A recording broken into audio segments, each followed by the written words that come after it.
ዕለት 5 ሐምሌ በስመ አብ ወወልድ ወመንፈስ ቅዱስ አሃዱ አምላክ።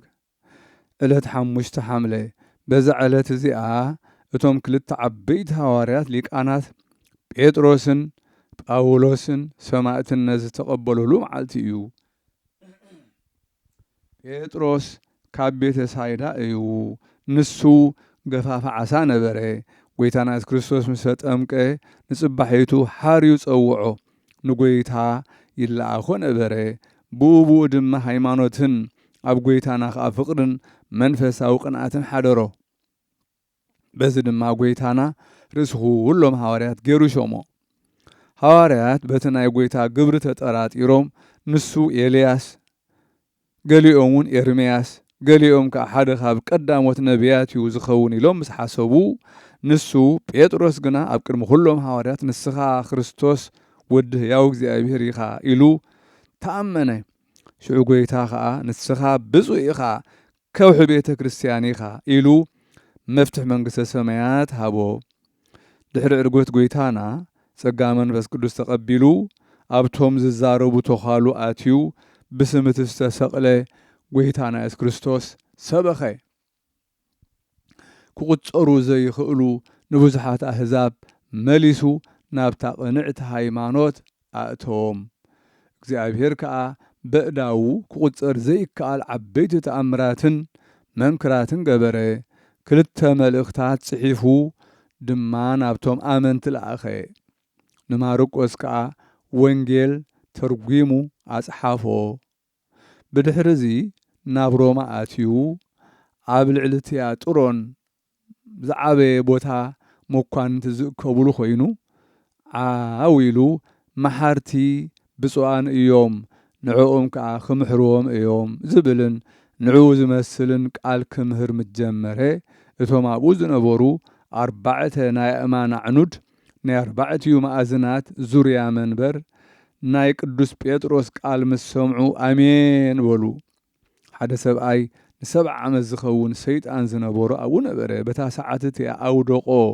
በቲ ካብ እማን ኣዕኑድ ዝሰምዖ ቃል ከዓ ካብኡ ወፀ። እቶም ተኣኪቦም ዝነበሩ ድማ ነዚ ሰምዑን ረኣዩን። ነቶም መኳንንቲ ሃገር ድማ ፍርሃት ሓዞም። እናተደነቁ ከዓ ናብ ኣባይቶም ከዱ። ሓደ ካብቶም መኳንንቲ ቀውስጦ ዝስሙ ንገዝኡ ኣትዩ ኣክሮስያ እትበሃል ሰበይቱ እቲ ዝረኣዮ ነገራ ከምኡውን ብዛዕባ ንዓለም ምናን ብዛዕባ ንድኻታት ምርህራህ ዝመሃሮ ነገራ ንሳ ከዓ ነቲ ቃሉ ምስ ሰምዐት ብልባ ነቕሐት ተበራበረት። እዚ እጹብ ነገር እዩ ክሕልዎ ይግባእ ካበለት። ብድሕሪ እዚ እቲ ቅዱስ ጴጥሮስ ዝመሃሮ ክገብሩ ተራዳድኡ። ንብረቶም ሃብቶም ኩሉ ንድኻታትን ንሽጉራትን መጽወትዎ። ድሕሪ ቁሩብ መዓልታት ከዓ ንጉስ ብዛዕባ ግብሪ መንግስቲ ክማኸር ናብኡ ክመጽእ ለኣኸሉ። ቀውስጦስ ከዓ ነዚ ሰሚዑ ኣጸቢቑ ሓዘነ። ምክንያቱ ናብ ንጉስ ዝወስዶ ትሕዝቶ ከምኡውን ንስንቁ ዝኸውን ገንዘብ ብዘይምህላው። ምስ ሰበይቱ ከዓ ከምዚ ዶ ክብል ወይ ከምዚ ብምባል ብዙሕ ምክንያት ከምፅን ክማኸርን ጀመረ። ሰበይቱ ግና ድሓን ኣይተማኻኒ ኪድ ኣምላኽ ቅዱስ ጴጥሮስ ምስኻ ይኹን በለቶ። ተንስኡ ናብ ንጉስ ከደሞ ንጉስ ከዓ ብዓብዪ ሓጎስ ተቐበሎ። ድሕሪ 3 ዓመት ከዓ ናብ ዓዱ ተመልሰ። እንሆ 2 ደቁ ሞይቶም ጸንሕዎ። ሰበይቱ ከዓ እቲ ሓቂ ከይትነግሮ ፈሪሃ ካልእ ነገራት ኣዘንተወትሉ። ድሕሪኡ ግን ነገረቶ። ምስ ሰምዐ ኣጸቢቑ ሰንበደ። ንሳ ከዓ ኦ ጎይታይ ንእግዚኣብሔር ኣምላኽ ቅዱስ ጴጥሮስ ንለምኖ በለቶ። ናብ እግዚአብሔር ብጥብዓት ምጸለዩ ከዓ ኦ ቀውስጦስን ኣክሮስያን ቃል ጴጥሮስ ረድአይ ስለ ዝተቐበልኩም ደቅኹም ሕያዋን ገይረ ክህበኩም እየ ዝብል ቃል ሰምዑ። ሽዑ ደቆም ተንስኡ። ካብቶም ዝተንስኡ ሓደ ቀሌምንጦስ እዩ። ንሱ ከዓ ነዚ ሐዋርያ ጴጥሮስ ተመሃራዩ ዝኾነ እዩ። ጴጥሮስ ከዓ ኩሉ ምስጢራት ዝረአዮ ዝኾነ ንጎይታና ብስጋ ንሰማያት ክዓርግ ከሎ ከም ዝረአዮ ነገሮ። ሰባት ክርእይዎ ዘይግብኦም ሕቡኣት መጽሓፍቲ ድማ ሃቦ ነዚ ቀሌምንጦስ ጵጵስና ሾሞ ንሓዉ ድማ ዲያቆን ገበሮ ከም ብሓድሽ ጴጥሮስ ራእይ ኣምሳል ዕቤታን ክብራን ነዴና ንጽህትን ድንግልን ማርያም ረአየ በአምሳል ቀስት ዝረአ ደበና ኣብ ውሽጢ ደበና ድማ ድንኳን ብርሃን ኣብ ውሽጢ ቅድስት ድንግል ማርያም ወላዲተ ኣምላኽ ብስጋ ተቐሚጣ ነበረት ኣብ እዳዎም ናይ ሓዊ ኣስያፍን ኩናውትን ዝሓዙ መላእኽቲ ከቢቦማ ነበሩ ኦ ስምርቲ ተኽሊ ወይኒ ካባኺ ኣስካል በረኸት ዝተረኽበ ንስኺ ብጽእቲ ኣዳራሽ ኣብ ከርስኺ ሓጢኣት ዓለም ዘርሕቕ በጊዕ እግዚኣብሔር ዝጾርኪ ይብሉ ነበሩ ኦ ኣደ ብርሃን ወላዲት ምሕረት ተሓጐሲ ኦ መንበር መድሓኒት ኣምላኽ ኣማልኽቲ ኣባኺ ዝተቐመጠ ተሓጐሲ ኦ ኣደ ኩሉ ፍጥረት መመክሒት ኩሎም ደቂ ሰባት ተሓጐሲ መላእኽቲ ሰላምታኦም ምስ ወድኡ ጎይታና ኢየሱስ ክርስቶስ ማንም ዘይፈልጦ ዘረባ ድማ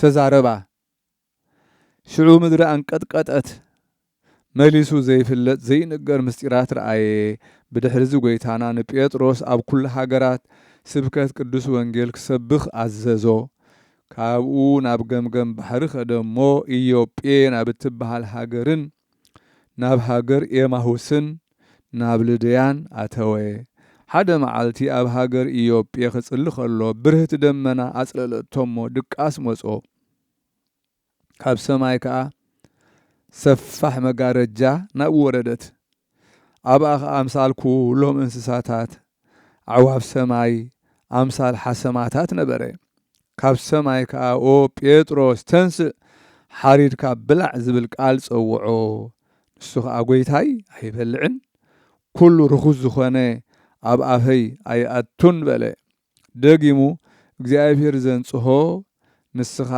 ርኹስዩ ኣይትበል ዝብል ቃል ተዛረቦ ነዚ ቃል እዚ 3 ግዜ ሰምዐ እናኽጽውዖ ድማ ናብቶም ኣምሳላት እንስሳን ኣራዊትን በጻብዑ የመልክተሉ ነበረ ብድሕሪዚ ኩሉ ናብ ሰማይ ተሳሕበ በዚ ነገር እዚ ናብ ሃገር ቂሳርያ ከይዱ ንቆርኔሌዎስ ምስ ቤተሰቡ ኣጠመቆ ካብኡ ተመሊሱ ድማ ኣሕዛብ ቃል እግዚኣብሔር ከም ዝተቐበሉ ንሕዋቱ ሐዋርያት ነገሮም ብድሕሪዚ ጴጥሮስ ከምቲ ጐይታ ዝኣዘዞም ምስ ዮሐንስ ናብ ሃገር አንጾኪያ ኣተወ ኣቐዲሙ ግን ንዮሐንስ ናይቲ ዓዲ ጠባይ ንኽፈልጥ ናብ መእተዊ ተዓዲ ሰደዶ ዮሐንስ ከዓ ዜና ናይቲ ዓዲ ሓተተ እሞ ኣብቲ ገምገም ዓዲ ክፉኣት ሰባት ረኸበ ሕማቕ ዘረባ ተዛሪቦም ከዓ ቐትልዎ ደለዩ እናሓዘነ ተመልሰ ንጴጥሮስ ከዓ እዞም ክፉኣት ከምዚ እንተደኣ ኮይኖም ምስኣቶና ኣብ ቅድሚ ነገሥታት ዝሃገርን መኳንንታን እንታይ ክንገብር ኢና ንዑ ምስጋና ይኹኖ ብስም ክርስቶስ ከመይ ጌርና ሃይማኖት ክንሰብኽ ኢና በሎ ጴጥሮስ ድማ ወፍቁር ሓወይ ካብ ናይ እዚኣቶም ተግባራት ኣይትሰንብድ ኣይትጨነቕ ከዓ በሎ እቲ ካብ ኢየሩሳሌም ናብ ንምምጻእ በፍራስ ናይ 20 መዓልቲ ዝኾነ መንገዲ ብሓደ ለይቲ ኣብ ዘብጽሓና ንሱ ስራሕና ኸቃናዓልና እዩ በሎ እዚ እናተዛረቡ ናብቲ ዓዲ ኣተዉ ንዕኡ ምስጋና ይኹን ብስም ጎይታና ኢየሱስ ክርስቶስ ድማ ሰበኹ እቶም ደቂ ዓዲ ከዓ እቶም መምለኽቲ ጣዖት ኣብ ልዕሊኦም ብዙሕ ማህረም ተሃረምዎም ኣዋረድዎም ተሳለቁሎም ፀጉሪ ርእሶም ፍርቁ ላጽዮም ኣሲሮም ኣብኡ ገደፍዎም ንሳቶም ከዓ ንኽረድኦም ናብ እግዚኣብሔር ጸለዩ ጐይታና ድማ ኪሩቤልን ሱራፌልን ከቢቦሞ ተራእዮም ኣቶም ሕርያተይ ጴጥሮስን ዮሐንስን ኣይትፍርሁ ኣይትሕዘኑ ከዓ ኣነ ንሓዋሩ ምሳኻትኩም እየ በሎም ንኽሳለቁ ፍርቂ ርእስኹም እንተላጸይኹም ኣይትደነቑ ንሱ ትምክሕትን ናይ ትእምርቲ ክህነት ስርዓት ክብርን ዘገልግል ስጋይን ደመይን ንዘቕርብ ናይ ትእምርቲ ክህነት ስርዓት ክብሪ ክኾኖ እዩ እዚ ምልክት ዘለዎ ዝሞተ ካህን ኣነ ናይ ሓጢኣቱ ስርየት ክህቦ እየ ከምዚ ኢልዎም ናብ ሰማያት ዓረገ ጳውሎስ ካብ ትእዛዝ እግዚኣብሔር ወፀሞ ምስ ዮሃንስ ተራኸበ እንታይ ደኣ ኮንካ እዞም ደቂ ዝዓድኸ ኣባኻይ እንታይ እዮም ፈፂሞም በሎ ዮሃንስ ከዓ በኣይ ትደነቕ እቲ ሊቀ ሃዋርያት እውን ከይተረፈ በዚ ንዓይ ትርእየኒ ዘለኻ መልክዕ ዘሎ በሎ ጳውሎስ ከዓ ናብ ምኩራብ እቶም ኣረሙ ኸይዱ ምስኦም ተዛረበ ንሱ ጣዖት ከም ዘምልኽ መሰለ ንሳቶም ከዓ ናብ ጴጥሮስ ወሰድዎ ጳውሎስ ንጴጥሮስ ምስ ረኣዮ ገጹ ጸፍዖ ቃልካ ሓቂ እንተኾይኑስ እንታይ ተኣምራት ከተርኢ ትኽእል በሎ ናብቶም ህዝቢ ተመሊሱ ድማ እስከ ሙዝ ዘተንስእ እንተኾይኑስ ንፈትኖ በሎም እሞ ንሳቶም ከዓ ሕራይ ይበልዎ ሽዑ ኩሎም ናብ እግዚኣብሔር ጸለዩ እሞ 3 ወርሒ ዝገበረ ስጋኡ ዝመሽመሸ ሙት ተንስአ ካልእ እውን ሕሙማት ብምሕዋይ ብዙሕ ተኣምራት ገበሩ ንጉስን ሰበይቱን ከዓ ምስ ጳውሎስ ተዘራረቡ እሞ ኣመኑ ጴጥሮስ ከዓ ምድሪ ዘቢጡ ጽሩይ ማይ ሓዘ ንንጉስ ምስ ኩሎም ቤተሰቡን ኩሎም ሰብ አንጾኪያን ብስም አብን ወልድን መንፈስ ቅዱስን አጠመቆም ቤተ ክርስቲያን ሃኒጾም ምሂሮም ኣብ ሃይማኖት አጽንዕዎም ብድሕሪዚ ኣብ ሎዶቅያ ዘለዉ ምእመናን ባሕሪ ቂሳሮስ ብዙሓት ሰባት ምስ ሕርሻኦምን እንስሳኦምን ውሒጥዎም ኢሎም ለኣኹሉ ንሱ ከዓ ንፍቱ ዮሃንስ ለኣኾ ንሱ ክኸይድ ከሎ ኣብ መገዲ በጊዕ ረኸበ እሞ ነቲ በጊዕ ለኣኾ ከምዚ ከዓ በሎ ናብ ፈለግ ቂሳሮስ እሞ ኺድ ተምሃራይ ክርስቶስ ናባኻሊኡ ክንበሎ ንስኻ ብቓል እግዚኣብሔር እሱር ኢኻ ይብለካ ኣሎ እቲ በጊዕ ከይዱ ከምቲ ዝኣዘዞ ገበረ እቲ ባሕሪ ድማ ደው በለ ነዚ ተኣምራት እዚ ምስ ረኣዩ ካብቶም ካሓርቲ ብዙሓት ህዝቢ ቁጥሪ ዘይብሎም ኣመኑ ካብኡ ናብ ሃገር ሰማርያ ሓሊፎም ኣብኡ ሰበኹ ተኣምራትን መንክራትን ድማ ገበሩ ነቲ ሰብ ዘስሕት ዝነበረ ሲሞን ጠንቋሊ ካብ ኣየር ናብ ምድሪ ኣውደቆ በዚ ተኣምራት እዚ ከዓ ብዙሓት ሰባት ኣመኑ ናይቲ ኣክርስጶስ ዝበሃል ኣመሓዳሪት ከተማ ኣንስቲ ወሰኑ ዝነበራ ብትምህርቱ ኣመና ንጽህነአን ከዓ ሓለዋ ብዙሓት ኣንስቲ ድማ ካብ ሰብኡተን ተፈልያ ብዛዕባ እቶም ደቂ ተዓዲ ክቐትልዎ ተማኸሩ ሰበይቲ ኣውሳብዮስ ዓድኪ ንጉስ ከዓ ንጴጥሮስ ካብ ሮማ ውፃእ ዝብል ምኽሪ ለኣኸትሉ ካልኦት ካብቶም ዝኣመኑ ኣሕዋት እውን ከምኡ በልዎ ንሱ ከዓ ምንቲ ከይፈልጥዎ ቆብዑ ለዊጡ ካብቲ ከተማ ወፀ ክወፅእ ከሎ ድማ ንጎይታና ናብቲ ሃገር ከኣቱ ከሎ ረኸቦ ከምቲ ቀደም ዝፈልጦ ዝነበረ ኮይኑ ተራእዮ እሞ ሰገደሉ ኦ ጎይታይ ናበይ ደኣ ትኸይድ ኣለኻ በሎ ንሱ ከዓ ንኽስቀል ናብ ሮምያ እኸይድ ኣለኹ ኢሉ መለሰሉ ካልኣይ ግዜ ክስቀል በሎ ሽዑ ጴጥሮስ ኣቐዲሙ ጎይታና ዝበሎ ቃል ዘከረ ምስ ኣረግካ ካልእ ካዕጠቐካ እዩ ናብ ዘይደለኻዮ እውን ክወስደካ እዩ ዝበሎ ሽዑ ናብቲ ከተማ ተመሊሱ በቲ ጎይታና ኢየሱስ ክርስቶስ ዝበሎ ኩሉ ነቶም ኣሕዋት ነገሮም ንሳቶም ከዓ ኣዝዮም ሓዘኑ ኔሮን ንጉስ ዜናኡ ምስ ሰምዕ ሒዞም ክሰቕልዎ ኣዘዘ ንሱ ከዓ ርእሱ ንታሕቲ ገይሮም ክሰቕልዎ ለመኖም ምስ ሰቐልዎ ከዓ ነቶም ምእመናን ነገረ ህይወት ነገሮም ብቕንዕቲ ሃይማኖት ከም ዝጸንዑ ድማ ተላበዎም ብድሕሪዚ ነብሱ ናብ ኢድ እግዚኣብሔር ሃበ ጸሎቱን በረኸቱን ምስ ኩልና ህዝበ ክርስቲያን ደቁ ይኹን ዘለዓለም ዓለም አሜን ሰላም ለከ ጴጥሮስ ተልሚድ ዘኢያቅበጸከ ተስፋ ነገረ ኑፋቄ ወካይድ እንዘ ትረውዝ ጥቡአ ለመልእክተ ክርስቶስ ወልድ አመለሊከ ወሬዛ ቀነትከ በእድ ወአመልህቀ አቅነተከ ባእድ ሰላም ነዓኻ ጴጥሮስ ተልሚድ ተስፋ ዘየቁረጸካ ነገር ኑፋቄ ኾነ ምኽሓድ ተጊህካ እትጐይ ንተልእኮ ክርስቶስ ወልድ ጎበዝ ኣብ ዝነበርካሉ ተቐነትካ ብኢድ ምስ ሸምገልካ ከዓ ኣዕጠቐካ ባእድ ሰላም ለጴጥሮስ ወለጳውሎስ ሱታፉ እምስራሃ ክቡድ ዓለም ድህረ ኣይረፉ ኣልባሰ መንግሥት ሰናየ እንዘይትዓጸፉ ሃበተ ርህወ ገነት ወሃበ ዕረፍታት ተነጽፉ በቅድመ አሃቲ ወለት ህቡር ሃለፉ ሰላም ንጴጥሮስ ንጳውሎስ እውን ተሓባባሪኡ ሱታፉ ካብ ከቢድ ስራሕ ምስዕረፉ አልባስ መንግስት ጽቡቕ እናተወንዘፉ ኣብ ዝተራሕወ ገነት ኣብ ዕረፍታት ዝተነጽፉ ብቅድሚ ሓንቲ ጓል ሓቢሮም ሓለፉ። ሰላም ለቀውስጦስ ወለአክሮስያ ዘተበጽኡ በትምህርተ ጴጥሮስ ረድእ እስመ ሃየሉ ወጸንኡ ሶበ በጸሎት ህቡረ አስማቲሆሙ ጸውኡ እንውስተ ደመና ከመ ቃለ ሰምኡ ደቂቀ ከርሶሙ ሙታነ አንስኡ። ሰላም ንቀውስጦስ ንአክሮስያውን ብፁዓን ዝተባህሉ ዘተበጽኡ በትምህርቲ ጴጥሮስ ረድኢ ዝበርትዑ ዝጸንዑ ብግዜ ጸሎት ሓቢሮም አስማቶም ዝጸውዑ ካብ ደመና ቃል ከም ዝሰምዑ ንዝሞቱ ውሉድ ከርሶም ብቅጽበት አተንስኡ።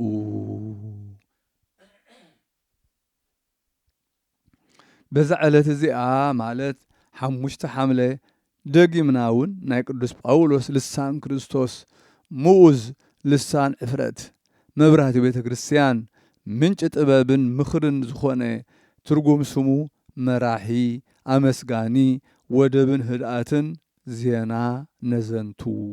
እዚ ጳውሎስ አይሁዳዊ ካብ ነገድ ብንያም ፈሪሳዊ ወዲ ፈሪሳዊ እዩ። ቀዳማይ ስሙ ሳውል እዩ። ትርጉሙ ከዓ ውሁብ ማለት እዩ። ንሱ ጎበዝ መልክዐኛ ውቁብ ቁመቱ ሰጥ ዝበለ ምቕያሑ ከም ቅራፍ ሮማን ገጹ ብሩህ አፍንጫ ውፅእ ዝበለ ኣዕይንቱ ኩሕላይ ምዕጉርቱ ከም ጽጌረዳ ዝበለ ጭሕሚ ዝኸበቦ እዩ። ንሱ ብሕጊ ኦሪት ፈላጥ ነቲ ሓጊ ከዓ ቀናኢ ነበረ። እቶም ብሃዋርያት ዝኣመኑ ምእመናን አርድእቲ አጸቢቆም ይፈርህዎ ነበሩ። ንሱ ካብ ሊቃነ ካህናት ፍቃድ ወሲዱ ነቶም ብስም ጎይታና ዝሰብኩ ዝነበሩ ኩሎም ይሕዞም ነበረ። ሓደ መዓልቲ ነቶም ምእመናን ክሕዞም ኢሉ ንሃገር ደማስቆ ክኸይድ ከሎ ምስኡን ሓያሎ ሰባት ከለዉ ሃንደበት ካብ ሰማይ መብረቕ ናብኡ በረቐ፣ ናብ ምድሪ ከዓ ወደቐ። ሳውል ሳውል ንምንታይ ትሰጐኒ ዝብል ቃል ድማ ሰምዐ። ወጎይታ መን ኢኻ ንስኻ በሎ እሞ ጎይታ ድማ እቲ ንስኻ ትሰጐኒ ዘለኻ ኣነ ኢየሱስ ናዝራዊ እየ ኢሉ መለሰሉ። በሊሕ ነገር እንተረገጽካ ንዓኻ እዩ ዝገደካ። ስለዚ ተንስእ እሞ ናብ ሃገር ደማስቆ እቶ ክትገብሮ ዝግባአካ ድማ ኣብኡ ክነግሩኻ እዮም በሎ። እቶም ምስኡ ዘለዉ ሰባት ከዓ እቲ ድምፂ ይሰምዕዎ ነበሩ፣ ዝርእይዎ ግና ይነበረን። ሽዑ ሳውል ካብ ምድሪ ተንስአ፣ ኣዕይንቱ ተኸፊተን ከለዋ ክርኢ ከኣለን። መሪሖም ከዓ ናብ ደማስቆ እተውዎ። ከይበልዐን ከይሰተየን ከይረአየን 3 መዓልታት ቀነየ። ሓደ ካብ ኣርድእቲ ሃናንያ ዝበሃል ሰብኣይ ነበረ። ጎይታ ተገሊጹ ድማ ሃናንያ በሎ። ሃናንያ ኸ እነኹ ጎይታይ በለ። ናብታ ቐንዕት እትበሃል መገዲ ኪድ ካብ ቤተ ይሁዳ ዝኾነ ሳውል ዝበሃል በዓል ጠርሴስ ንሱ እነሆ ይጽልሎ እሞ ድለዮ በሎ። ሃናንያ ኸ ጎይታይ ብዛዕባ እዚ ሰብኣይ እዚ ኣብ ኢየሩሳሌም ኣብ ቅዱሳንካ ዝገበሮ ሕማቕ ተግባር ሰሚዐ ኣለኹ። ኣብዚ ድማ ነቶም ኩሎም ስምካ ዝጽውዑ ክኣስር ካብ ሊቃነ ካህናት ፍቓድ ሒዙ መጺኡ ኣሎ በሎ። ጎይታ ድማ ኣነ ሕሩይ ኣቕሓ ጌረዮ ኣለኹ። ንሱ ኣብ ኣሕዛብ ኣብ ነገሥታትን ደቂ እስራኤልን ስመይ ክጸውር እዩ። ኣነ ምእንቲ ስመይ ክንደይ ክሳቐ ከም ዘለዎ ከርእዮ እየ በሎ። ሃናንያ ኸደ እሞ ኣብቲ ሳውል ዘለዎ ቦታ ኣትዩ ክጽሊ ከሎ ረኸቦ። ኢዱ ኣብ ልዕሊኡ ኣንቢሩ ንኽርኢ ጸለየሉ። ሳውል ሓወይ እቲ ክትመጽእ ከሎኻ ኣብ መገዲ ዝተራእየካ ጎይታና ኢየሱስ ክርስቶስ ክትርእን መንፈስ ቅዱስ ክመልኣካን ናባኻ ልኢኹኒ በሎ። ሽዑ ካብ ኣዕይንቱ ከም ዓለባ ሳሬት ዝመስል ቅንጥጥ በለሉ እሞ ተንስኡ ተጠምቀ እኽሊ በሊዑ ከዓ ጸንዐ ኣብ ደማስቆ ምስኣቶም ቀነ ኣብቲ ኣብያተ ጸሎቶም ከዓ ብዛዕባ ኢየሱስ ክርስቶስ ንሱ ወዲ እግዚኣብሔር እዩና እናበለ ሰበኸን መሃረን እቶም ሰምዑ ድማ ተደነቑ እዚ ደኣ ነቶም ኣብ ኢየሩሳሌም ነዚ ስም እዚ ዝፅውዕ ዝነበሩ ዝጻብኦም ዝነበረ ዶ ኣይኮነን በሉ እዚ ቅዱስ ጳውሎስ ብጸጋ መንፈስ ቅዱስ ጰራቅሊጦስ ተመልአ ሓቀኛ ሃይማኖት ኣግሃደ ከምቲ ኣብ ሕጊ ኦሪት ዝነበሩ ቅንዓት ከምኡ ድማ ንሕጊ ጌታና ኢየሱስ ክርስቶስ ዕዝፊ ቅንዓት ሓደረ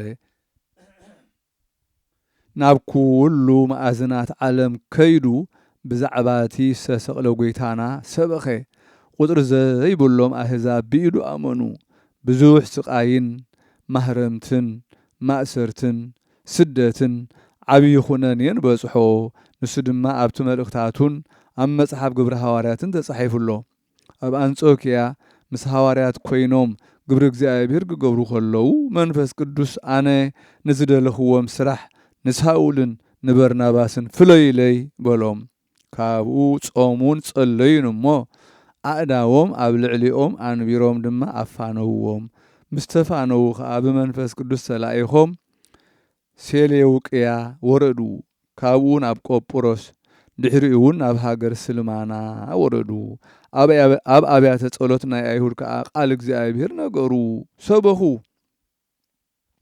ኣብ ኩሉ ደሴታት ምስ ተመላለሱ ጳፉ ናብ እትበሃል ዓዲ በጽሑ ኣብኡ ከዓ ሓደ ነቢይ ሓሶት ጠንቋሊ ኣይሁዳዊ ሰብኣይ ረኸቡ ስሙ በርያሱስ እዩ ምስ ሰርግዮስ ጳውሎስ ዝበሃል መስተውዓሊ ምስሌነ ሹመኛ ዝቕመጥ ነበረ እቲ ሹመኛ ከዓ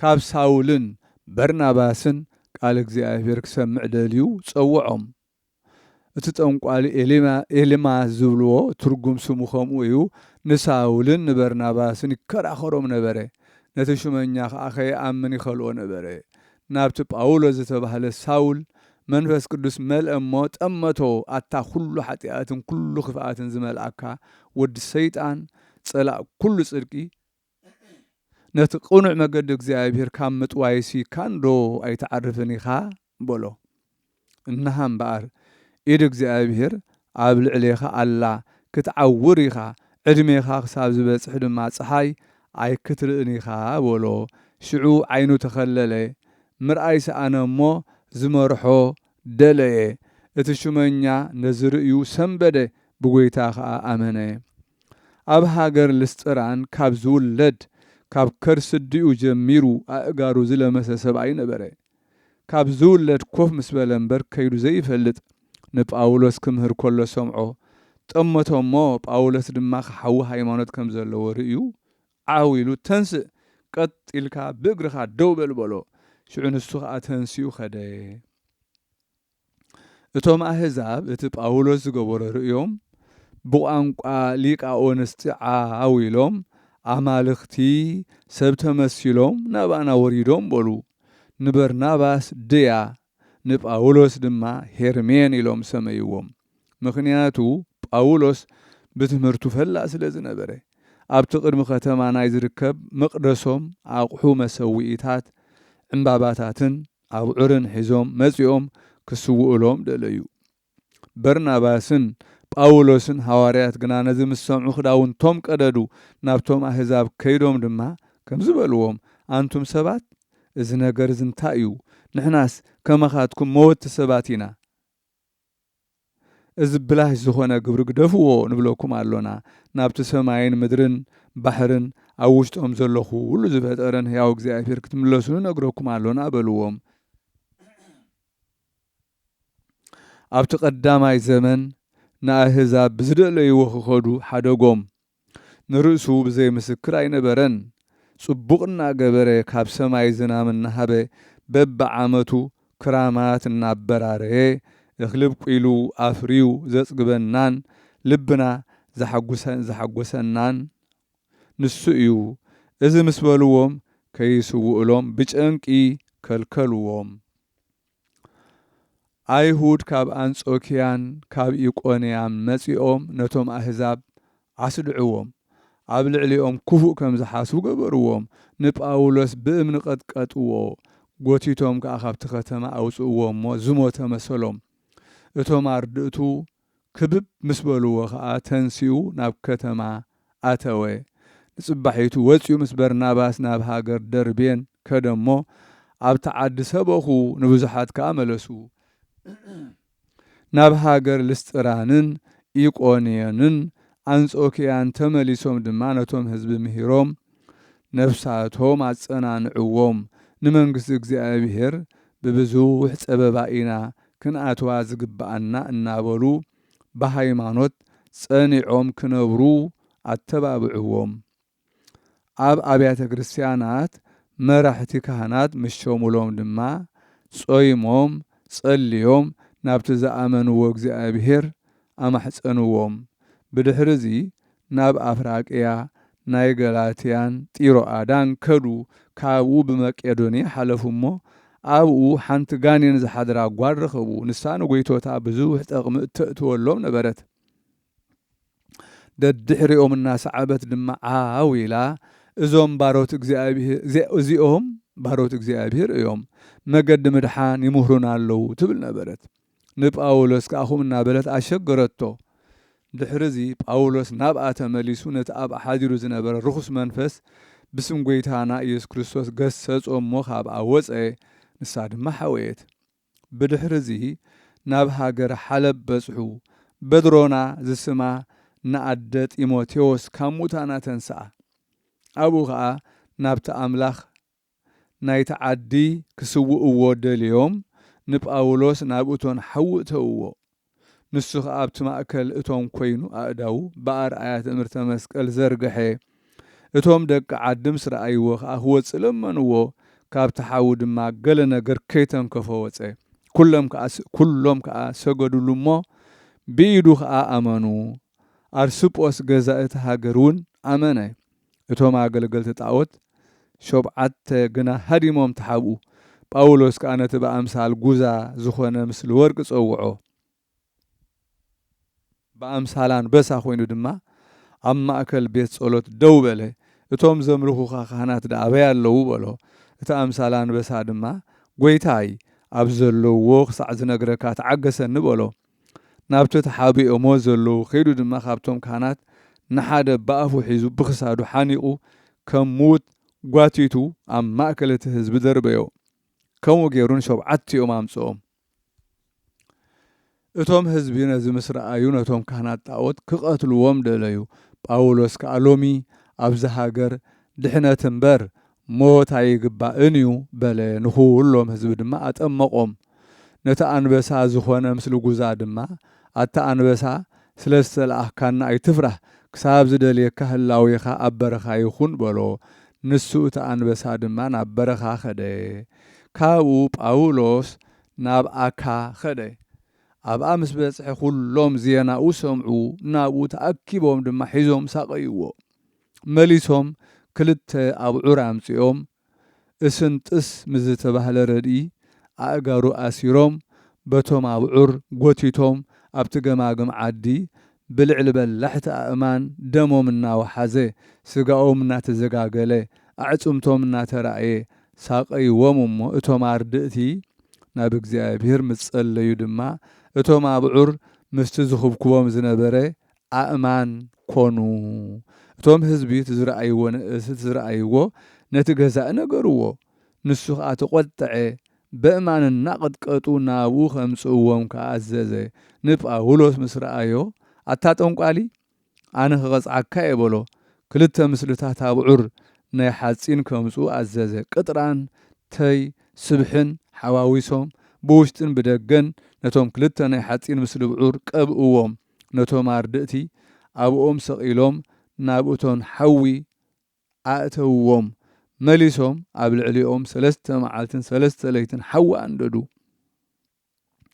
ጎይታና ኢየሱስ ክርስቶስ ምስ መላእኽቱ መጺኡ ነቲ እቶን ሓዊ ካብ ቦታኡ ናብቲ ኣደባባይ ፍርዲ ከም ዝግዕዝ ገይሩ እቲ ሓዊ ተመሊሱ ነቶም ደቂ ተዓዲ ኣቃጸሎም እቶም ዝተረፉ ድማ ቃል ካብ ሰማይ ጸዊዑ ኣብ ሓደ ከም ዝእከቡ ገበሮም። እቲ ኣቀዲሙ ናብ በረኻ ዝሰደዶ ኣንበሳ መጺኡ ድማ ዓዊሉ ብልዑል ቃል በቲ ጳውሎስ ብስሙ ዝሰብኮ ጎይታና ኢየሱስ ክርስቶስ እመኑ በሎም።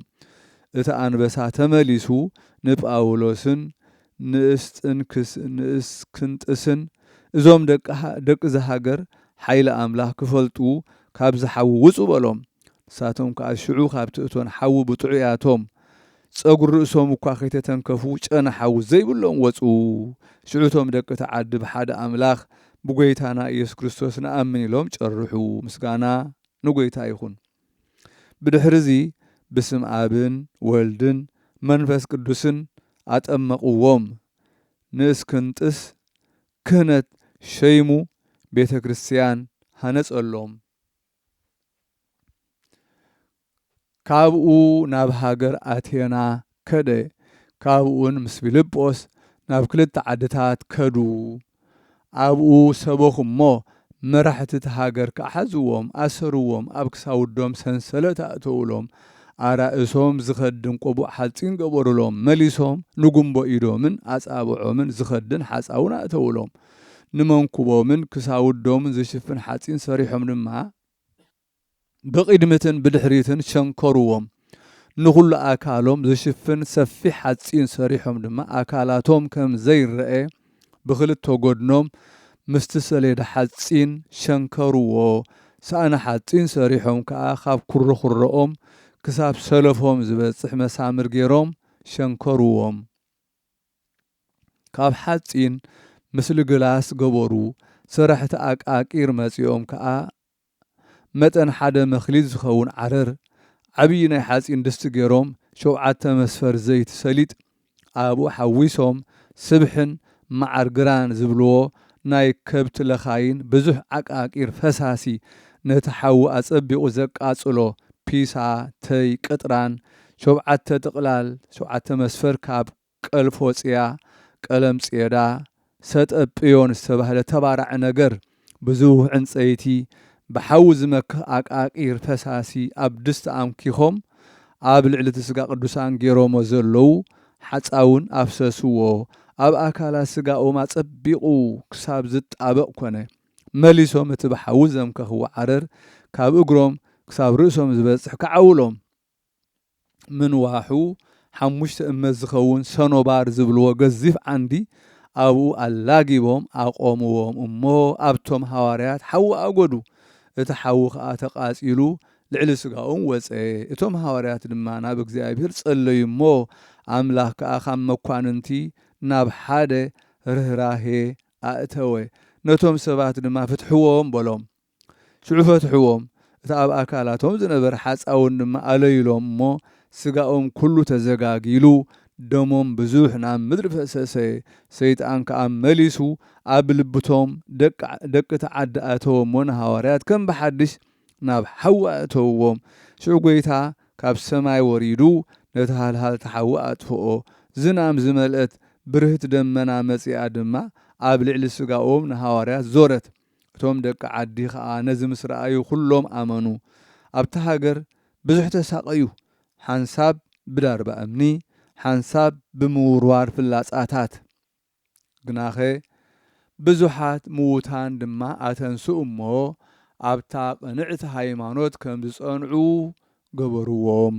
ካብኡ ጳውሎስ ናብ ካልእ ሃገር ከደ። ስብከት ቅዱስ ወንጌል ከዓ ሰበኸ። ምስጋና ንዕኡ ይኹን። ጎይታና ኢየሱስ ክርስቶስ ከዓ ተራእዮ ፍቁረይን ሕሩየይን ሰላም ንዓኻ ይኹን በሎ። ኩሉ መዘከርተኻ ዝገበረ ስምካ ዝጸውዐ ቤተ ክርስቲያን ዝሃነጸ ኣብኣ ዝጸለየ መብጻዕኡ ዝወፈየላ በቲ ትዝከረሉ መዓልቲ ምሕረት ርህራሄ ዝገበረ ነዚኦም ኩሎም ኣብ ሰማያዊ መንግስቲ ቦይ ምሳኻ ከንብሮም እየ። ብስምካ ንዝተሃንፃ ኣብያተ ክርስቲያናት ከዓ መላእኽተይ ከም ዝሕልውን ክገብር እየ ኢሉ ብዙሕ ኪዳን ሃብሆ። ብቅዱስ ኣፉ ሰዓሞ። ካብኡ ድማ ናብ ሰማይ ዓረገ። ብድሕሪዚ ናብ ብዙሓት ዓድታት ተዘዋወረ። ክሳብ ሃገር እልዋሪቆን ከዓ በጽሐ። ነደ ብርሃን እግዝእትነ ማርያም ድማ ረኣያ። ንሳ ከዓ ኣብቲ ሃገር ክምህር ኣዘዘቶ። ብዙሕ ነገር ነገረቶ ሰላምታኣ ምስ ሃበቶ ንሰማያት ዓረገት ካብኡ ናብ ሃገር ሮማ ኣተወ ኣብኣ ሰበኸ እሞ ብኢዱ ብዙሓት ሰባት ኣመኑ ጥምቀት ክርስትና ከዓ ጠመቖም 14 መልእኽታት ዝሓዘ መጽሓፍቲ ጽሓፈ ንሱ ድማ ፍጹም ጥበብን ፍልጠትን ዝመልአ እዩ ሓንቲ ካብተን መልእኽትታቱ ቀዳመይቲ ኣብ ቆሮንቶስ ኮይኑ ዝጸሓፋ ናብ ሮማ ዝተላእከት እያ ጽቡቕ ጉያኡ ምስ ፈጸመ ንጉስ ኔሮን ሒዙ ዓብዪ ኩነኔ ኮነኖ ሳቀዮ ርእሱ ብሰይፊ ቁረጽ ድማ ኣዘዘ ምስቲ ሰያፊ ክኸይድ ከሎ ካብ ዝማድ ንጉስ ኔሮን ዝኾነት ብኢዱ ዝኣመነት ሓንቲ ጓል ረኸበቶ ምስቲ ሰያፊ ምስ ረኣየቶ ከዓ በኸየት ንሱ ከዓ ኣጸናንዓ እሞ እታ መንዲልኪ ማለት መጎልበቢኺ እመሃብኒ ሕጂ ክመልሰልኪ እየ በላ ንሳ ከዓ መጎልበቢኣ ሃበቶ ንሱ ከዓ ናብቲ ኣራእሲ ይፍሩ ቦታ ምስቲ ሰያፊ ኸደ ነቲ ሰያፊ ንኽቆርጾ ርእሱ ምስ ሰድነነሉ ብመንዲል ናይታ ጓል ገይሩ ገጹ ኸደነ እቲ ሰያፊ ከዓ ርእሲ ቅዱስ ጳውሎስ ቆረጸ ብመንዲል ናይታ ጓል ተኸዲኑ ከዓ ገደፎ እቲ ሰያፊ ንጳውሎስ ከም ዝቐተሎ ነቲ ንጉስ ክነግሮ ኢሉ ምስ ተመልሰ እታ ጓል ረኸበቶ ጳውሎስ ኣበይ ኣሎ በለቶ ንሱ ከዓ ኣብቲ ኣራእሲ ዝቁረጾ ቦታ ተደርቢሎ ርእሱ በታ መንዲል ክትኸዲንሎ በላ ንሳ ከዓ ከምዚ ኢላ መለሰትሉ ሓሲኻ ኢኻ እነው ሕጂ ጴጥሮስን ጳውሎስን ብኣይ ሓሊፎም ንሳቶም ኣልባስ ነገስታት ለቢሶም ኣብ ራእሶም ኣኽሊላት ደፊኦም ንዓይ ከዓ መንዲለይ ሂቦምኒ እንህት እዛ መንዲለይ ረኣያ ኢላ ነቲ ሰያፊ መንዲላ ኣርኣየቶ ከምኡ ነቶም ምስኡ ዘለዉ ንሳቶም ከዓ ኩሎም ተደነቑ ብጎይታና ኢየሱስ ክርስቶስ ድማ ኣመኑ ቅድሚ ዕረፍቱ እግዚኣብሔር ብኢዱ ክቁፀሩ ዘይከኣሉ ተኣምራትን መንክራትን ይገብር ነበረ ነቶም ሕሙማት ምስ ዓራውቶም በቲ ጳውሎስ ዝሓለፎ መገዲ ይቐምጥዎም እሞ ክሓልፍ ከሎ ጽላሎቱ እንተበጽሖም ሽዑ ንሽዑ ይሓውዩ ነበሩ እግዚኣብሔር ብጸሎቱ ንኩልና ይምሓረና ንዘለዓለም ዓለም አሜን። ሰላም ለጳውሎስ ሃይማኖተ ክርስቶስ ዘአግሃደ እስከ አቁሰልዎ በሰይፍ ወመተርዎ ክሳደ ከመያግብእ ህዝበ ህየንተ ቀዳሚ ሰደደ በላዕለ አብዳን ተመሰለ አብደ ወለአይሁድኒ ኮኖሙ አይሁደ። ሰላም ንጳውሎስ ሃይማኖት ክርስቶስ ንዘግሃደ ክሳብ ዘቁሰልዎ ብሰይፍ እውን ዝመተርዎ ክሳዱ ክሳደ ክንዲ ትቅድም ንህዝቢ ምስዳድ ዘሳደደ ኣብቶም ዓያሱ ዓያሻ ዓሻ መሰለ ተመሰለ አብደ ኣብ አይሁድ ከዓ ኮኖም አይሁደ።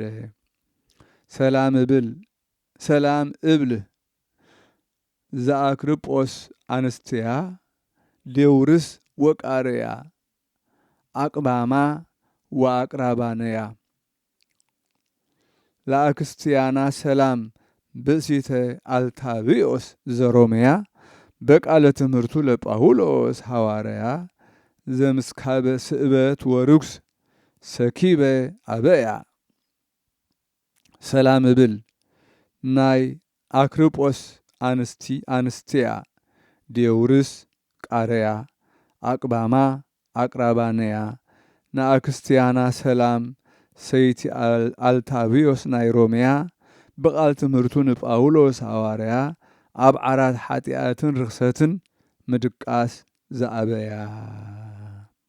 በዛ ዕለት እዚኣ መዘከርታ 72 አርድእቲ እያ። ከምኡውን ኣብ ሃገረ ጋዛ ሰማዕትነት ዝተቐበለ ይስሐቅን ናይ ደብረ ዓሳ ጻድቃኑን ዝዘከሩሉ ዕለት እዩ። በረኸቶም ምሳና ይኹን ዘለዓለመ ዓለም አሜን።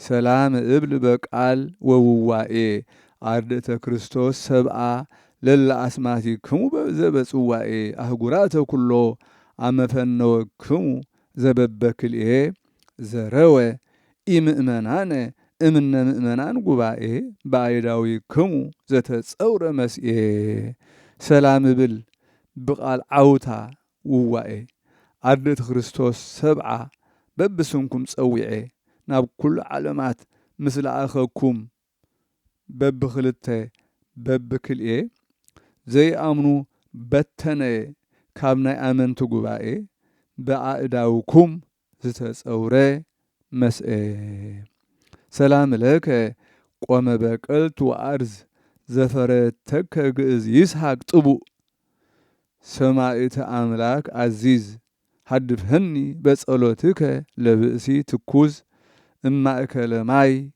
ዘልሃኳ ወጋእዝ ሰላም ንዓኻ ቁመተ ሆሳእና ወአርዝ ዝፈረየትካ ግእዝ ጋዛ ማለት እዩ ይስሐቅ ትጉህ ምስክር አምላኽ ዕዙዝ ብጸሎትካ ክደነኒ ንዓይኒ ትኩዝ ካብ ማእከል ማይ ዘለዎ ቆየቋ ምስጋእዝ ሰላም እብል እለ ደብረ ዓሳ አበወ ትርሲተ ዓለም ኩሎ ዘረሰይክሙ እዳወ በማእቅፈ ጌጋይ እምግምኤ እስመ ቅብእየ ተክእወ ጸግውኒ አጋእዝትየ ብርሃነክሙ ህትወ ጊዜ መንፈቀ ሌሊት እትቀበል መርአውየ ስርግወ ሰላም ብል ናይ ደብረ ዓሳ አበው ሽልማት ዓለም ኩሉ ዝገበርኩሞ ጓሓፍ እዳው ብመዓንቀፍ ጌጋ ካብ ዕትሮ ቅብአይ ምዝክዓው ጐይቶተየ ዓድሉኒ ብርሃንኩም ብሩህ ህትው ኣጋብ ፍርቂ ለይቲ ክቕበል መርዓዊ ስርግው